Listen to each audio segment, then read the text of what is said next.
This is part 3 of Rachel by Angela Weld Grimke.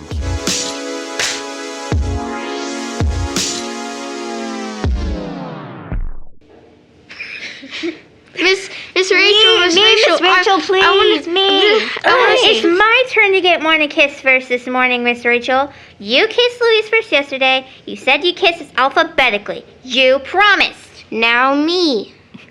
You children will pull me limb from limb, and then I'll be all dead and you'll be sorry. See if you aren't. Edith, come here this minute and let me tie your hair ribbon again. Nancy, I'm ashamed of you. I saw you trying to pull it off. Louise, you look as sweet this morning. And Jenny, where'd you get the pretty dress? My mother made it. My mother says I have a very bad cold. I have a pretty little flower. Honey, it's beautiful. Don't you want morning kiss too? Yes, I do. Come, honey. Mwah. Are you going to give the pretty flower to Jenny's teacher? Is it for Mother? Is it for, let's see, Daddy? I give up. To whom are you going to give the pretty flower, honey? Ooh. You darling. Mother and I picked it for you. Here it is. Well, I'm going to pay you with 3 big kisses. 1, mwah. 2, mwah. 3, mwah. I can count. 1, 2, 3. Can't I? I'm going to school soon, and I want to put the flower in your hair. All right, baby. Miss Rachel, the little flower loves you. It told me so. It said it wanted to lie in your hair. It is going to tell you a pretty little secret. You listen awful hard, and you'll hear. I wish I were a fairy and had a little wand. I'd turn everything into flowers. Wouldn't that be nice, Miss Rachel? Lovely, honey. If I were a fairy and had a wand, I'd turn you, Miss Rachel, into a queen, and then I'd always be near you and see that you were happy. Honey, how beautiful. I'd make my mother happy if I were a fairy. She cries all the time. My father can't get anything to do. If I were a fairy, I'd turn a boy in my school into a spider. I hate him. Honey, why? I'll tell you sometime. I hate him. Where's Jimmy, Miss Rachel? He went long ago. And chickies, you'll have to clear out, all of you now, or you'll be late. Shoo, shoo. Does it ever strike you how pathetic and tragic a thing a colored child is? Yes. Today, we colored men and women everywhere are up against it. Every year, we are having a harder time of it. In the South, they make it impossible as they can for us to get an education. We're hemmed in on all sides. Our one safeguard, the ballot, in most states is taken away already, or is being taken away. Economically, in a few lines, we have a slight show, but at what cost? In the North, they make a pretense of liberality. They give us a ballot and a good education and then snuff us out. Each year, the problem just to live gets more difficult to solve. How about these children, if we're fools enough to have any? That part is damnable. It's later than I thought. I have to be pulling out of here now, if you don't mind. Rachel, I've got to go now, sis.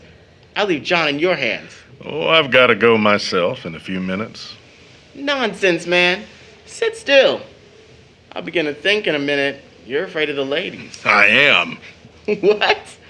And not ashamed to acknowledge it. No. You're lots wiser than I dreamed. So long. Moratori salutamus. John, Well, I listened. listen, to what? To you and Tom. Well, what of it? I didn't think it was quite fair not to tell you. It seemed, well, like eavesdropping. Oh, don't worry about it. Nonsense. I'm glad. I want to thank you for what you did for Tom. He needs you and will need you. You'll help him? Rachel, each one has its own little battles. I'll do what I can. After all, an outsider doesn't help much. But friendship, just friendship, helps. Yes.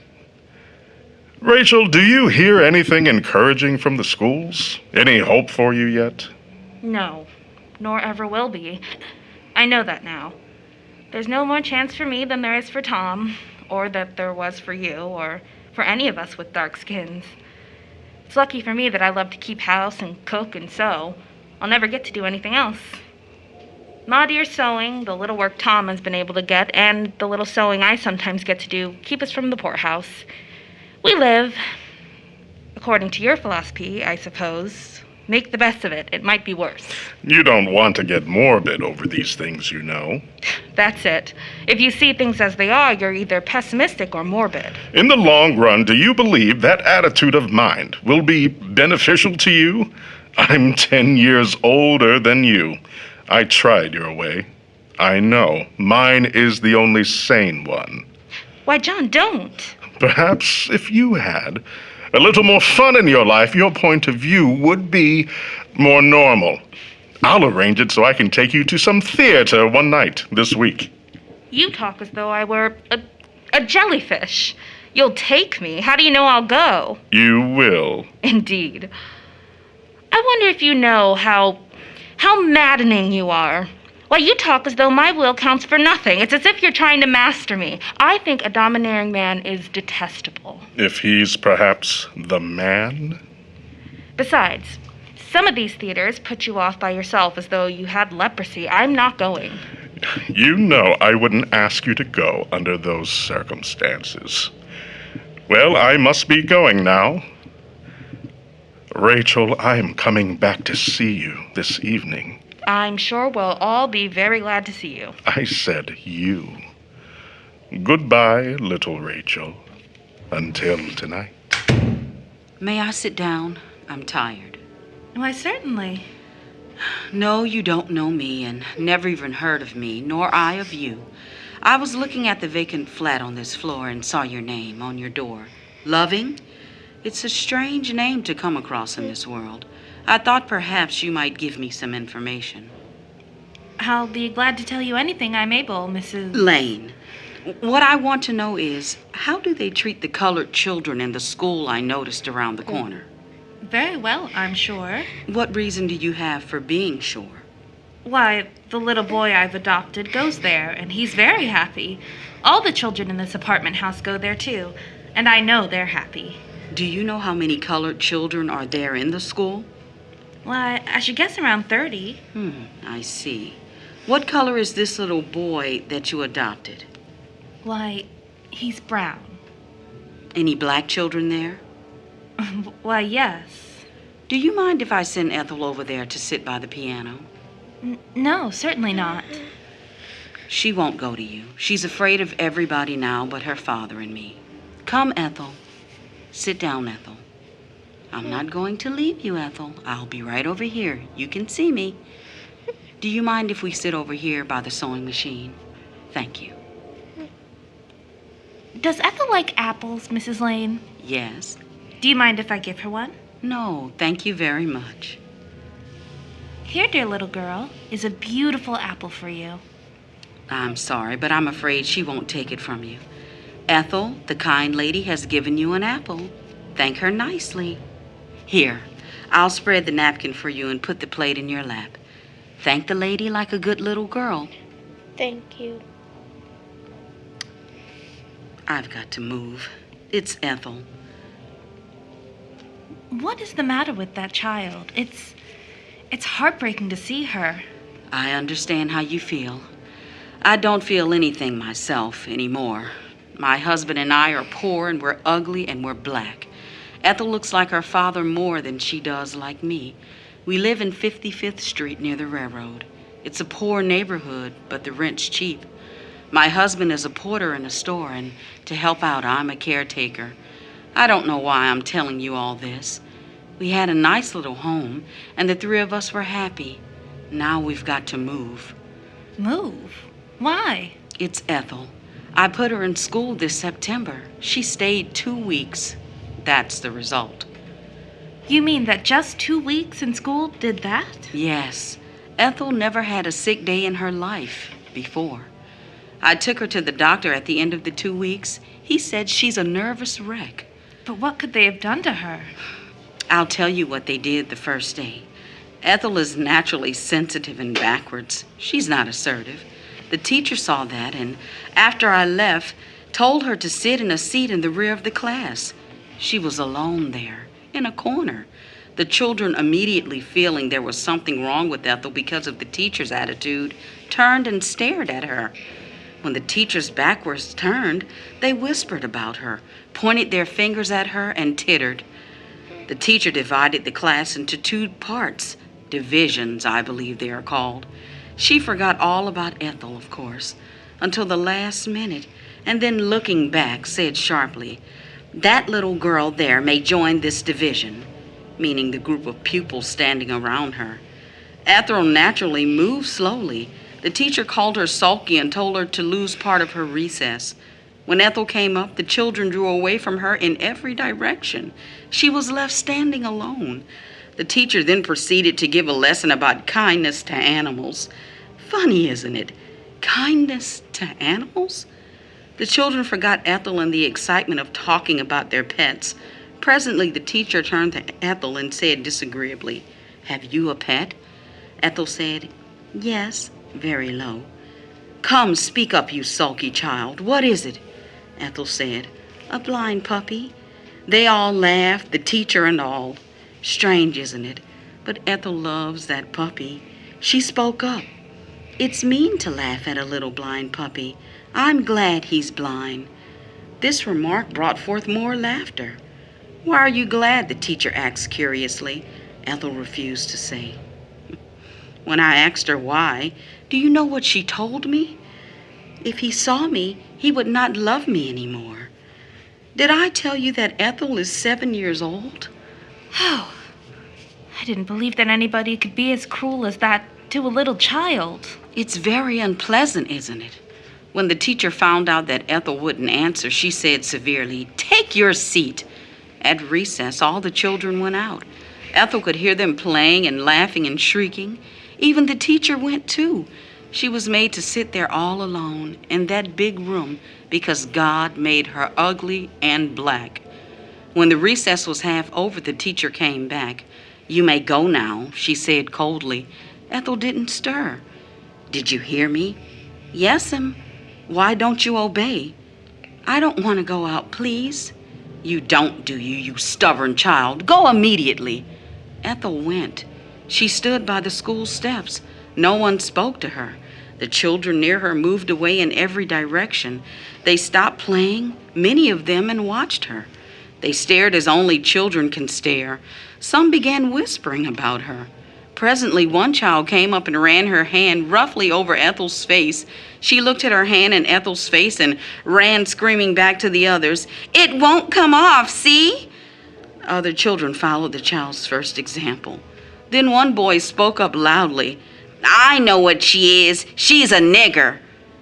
Many took up the cry. God or the devil interfered. The bell rang. The children filed in. One boy boldly called her nigger before the teacher. She said that isn't nice, but she smiled at the boy. Things went on about the same for the rest of the day. At the end of school, Ethel put on her hat and coat. The teacher made her hang them at a distance from the other pupils. She got her wraps and started for home. Quite a crowd escorted her. They called her nigger all the way. I made Ethel go the next day. I complained to the authorities. They treated me lightly. I was determined not to let them force my child out of school. At the end of the 2 weeks, I had to take her out. Why? I never in all my life heard anything so pitiful. Did you ever go to school here? Yes. I was made to feel my color, but I never had an experience like that. How many years ago were you in graded schools? Oh, around 10. 10 years? Every year things are getting worse. Last year wasn't as bad as this. So they treat the children all right in this school? Yes, I know that. I can't afford to take this flat here, but I'll take it. I'm going to have Ethel educated, although when you think of it, it's rather all useless, this education. What are our children going to do with it when they get it? We strive and save and sacrifice to educate them, and the whole time down underneath, we know they'll have no chance. Yes, that's true, all right. God seems to have forgotten us. God? It's all a lie about God. I know. This fall, I sent Ethel to a white Sunday school near us. She received the same treatment there she did in the day school. Her being there nearly broke up the school. At the end, the superintendent called her to him and asked her if she didn't know of some nice colored Sunday school. He told her she must feel out of place and uncomfortable there. That's your church of God. Oh, how unspeakably brutal. Have you any other children? Hardly. If I had another, I'd kill it. It's kinder. Well, I must go now. Thank you for your information and for listening. You aren't married, are you? No. Don't marry. That's my advice. Come, Ethel. Say goodbye to the lady. Goodbye. Dear little girl, won't you let me kiss you goodbye? I love little girls. No. Oh. No child ever did that to me before. Perhaps when we move in here, the first of the month, things may be better. Thank you again. Good morning. You don't belie your name. Well, honey, how was school today? All right, Ma Rachel. Ooh, look at the pretty flowers. Why, Ma Rachel, you forgot to put them in water. They'll die. Well, so they will. Hop down this minute and I'll put them in right away. There, honey, that's better, isn't it? Aren't they lovely? Yes, that's lots better. Now they won't die, will they? Rosebuds are just like little children, aren't they? Ma Rachel, if you are good to them, they'll grow up into lovely roses, won't they? And if you hurt them, they'll die. Ma Rachel, do you think all peoples are kind to their little rosebuds? Why, of course. Who would hurt little children? Who would have the heart to do such a thing? If you hurt them, it would be lots kinder, wouldn't it? To kill them all at once and not a little bit and a little bit. Why, honey boy, why are you talking like this? Ma Rachel, what is a nigger? Honey boy, why do you ask that? Some big boys called me that when I came out of school just now. They said, "Look at the little nigger," and they laughed. One of them ran after me and threw stones. And they all kept calling me nigger, nigger, nigger. One stone struck me hard in the back and it hurt awful bad. But I didn't cry, Ma Rachel. I wouldn't let them see me cry. The stone hurts me there, Ma Rachel. But what they called me hurts and hurts here. What is a nigger, Ma Rachel? Why, honey boy, those boys didn't mean anything. Silly little honey boy. They're rough, that's all. How could they mean anything? You're only saying that, Ma Rachel, so I won't be hurt. I know. It wouldn't ache here like it does if they didn't mean something. Where's Mary, honey? She's in her flat. She came in just after I did. Well, honey, I'm going to give you 2 big cookies and 2 to take to Mary. And you may stay in there and play with her till I get your lunch ready. Won't that be jolly? Why, you never give me but 1 at a time. You'll give me 2? 1, 2... Shoo now, little honey boy. See how many laughs you can make for me before I come after you. Here, have a good time now. Shoo, shoo, get on out of here quickly, little chicken. First, it's little black Ethel. And then it's Jimmy. Tomorrow it'll be some other little child. The blight sooner or later strikes all. My little Jimmy. Only 7 years old, poisoned. And once I said, centuries ago it must have been, how can life be so terrible when there are little children in the world? Terrible. Terrible. That's the reason it's so terrible. And suddenly, some day from out of the black, the blight shall descend, and shall still forever the laughter on those little lips, and in those little hearts. And the loveliest thing, almost that ever happened to me, that beautiful voice in my dream, those beautiful words. Rachel, you are to be a mother to little children. Why, God, you were making a mock of me. You were laughing at me. I didn't believe God could laugh at our sufferings, but he can. We are accursed. We have nothing, absolutely nothing. No, little rosebuds, I may not touch you. Dear sweet little baby rosebuds, I am accursed. You, God, you terrible laughing God, I listen. I swear, and may my soul be damned to all eternity if I do break this oath. I swear that no child of mine shall ever lie upon my breast, for I will not have it rise up in the terrible days that are to be and call me cursed. Never to know the loveliest thing in all the world, the feel of a little head, the touch of little hands, the beautiful utter dependence of a little child. You can laugh, oh God. Well, so can I. But I can be kinder than you. If I kill, you mighty God, I kill at once. I do not torture. This has been part 3 of Rachel by Angela Weld Grimke. Rachel has been a co-production with Columbus Children's Theater. Many thanks to Kelsey Hopkins for helping us find some of our cast. Rachel is presented as part of the Good and Troubled Readings in the Dark, funded in part from a grant by the Greater Columbus Arts Council. Rachel is also presented as a continuation of the King Arts Complex's ongoing Heart of Protest series, which reminds us that the pandemics which caused the uprising have plagued us before. Perhaps we can heal in our time by looking to remedies that worked in the past, or at least learn from the ways both our ills and cures seem to cycle in similar ways. As part of Heart of Protest, we'd like to thank Easton Community Foundation and the Ohio State Bar Foundation. Platinum sponsors IMC Foundations and PNC Bank. Additional support has been provided by Ohio Humanities, the National Endowment for Humanities, the Federal CARES Act of 2020, and the King Arts Complex as operating sponsors. It features Ms. Shauna Marie Davis as Rachel, Ms. Jacqueline Shaka as Mrs. Loving, Mr. Christopher C. Austin III as John Strong, Mr. Ryan Patrick Jones as Tom Loving, Master Colin McFarlane as Jim, Ms. Shelby Holding as Mrs. Lane, Miss Naomi McFarlane as Ethel, and Miss Olivia Littelman, Miss Naomi McFarlane, and Miss Ruth Mustafa as Little Mary, Little Nancy, Little Edith, Little Jenny, Little Louise, and Little Martha. Our trusty intern is Ms. Liz Hardy. Our sterling sound designer is Mr. Wade Blair II. Our productive production manager is Mr. Eli Chung.